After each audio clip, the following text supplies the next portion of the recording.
Des pigeons morts retrouvés en pleine rue. C'était il y a quelques semaines à Barcelone. Des internautes accusent la 5G.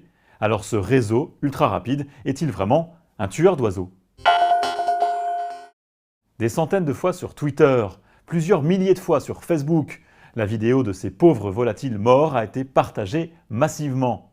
Les pigeons gisent au milieu d'autres oiseaux bien vivants. Les images durent une quinzaine de secondes.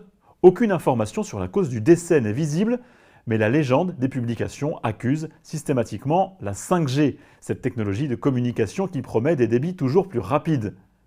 Ce qui est facile à confirmer, c'est que ces images ont bien été tournées à Barcelone, en Espagne. Regardez, les ornements caractéristiques des trottoirs de la ville le prouvent. Et sur la question centrale, est-ce que ces ondes électromagnétiques nouvelle génération peuvent causer la mort foudroyante d'oiseaux? Les scientifiques sont catégoriques. Non, c'est pas possible que des oiseaux comme ça soient foudroyés par une antenne 5G plus que par une autre antenne.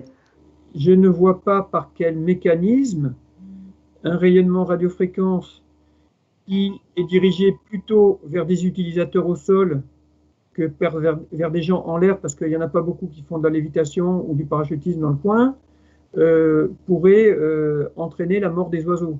Alors, d'où viennent ces infox? Il est vrai que des tests de 5G sont en cours dans la capitale de la Catalogne. Nous avons contacté la mairie de Barcelone. Elle nous confirme avoir retrouvé ces animaux sans vie au mois de mars. Et comme pour une scène de crime, la police a collecté des preuves. L'autopsie montre que ces pigeons ont succombé à une intoxication alimentaire, probablement due à de la nourriture empoisonnée. En février, toujours en Espagne, des étourneaux ont été retrouvés morts sur une autoroute. Là encore, certains commentateurs des réseaux sociaux accusaient les ondes de la 5G. Pourtant, voici l'explication réelle. Une collision entre un groupe de volatiles et une voiture, filmée par les caméras de surveillance de l'autoroute. Pas de mort d'étourneaux ou de pigeons donc dû à la 5G. Pour autant, les effets de ces ondes sur la santé sont encore en train d'être étudiés.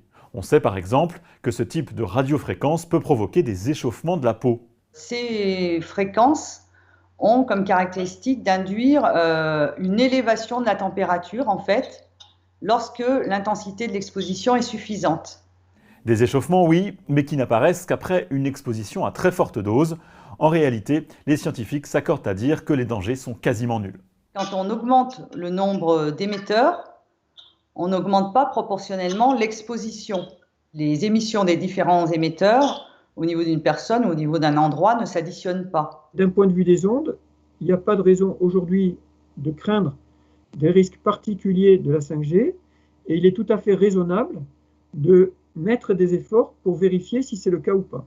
On ne peut pas dire on a déjà tout étudié, on a déjà tout vu, on a tout essayé, et donc on recommande de faire des études complémentaires pour voir si avec des fréquences effectivement utilisées dans la 5G, on peut voir des effets différents de ceux qui ont déjà été identifiés au préalable.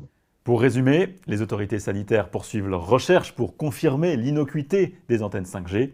On sait en revanche que les oiseaux peuvent voler tranquilles, à Barcelone comme ailleurs.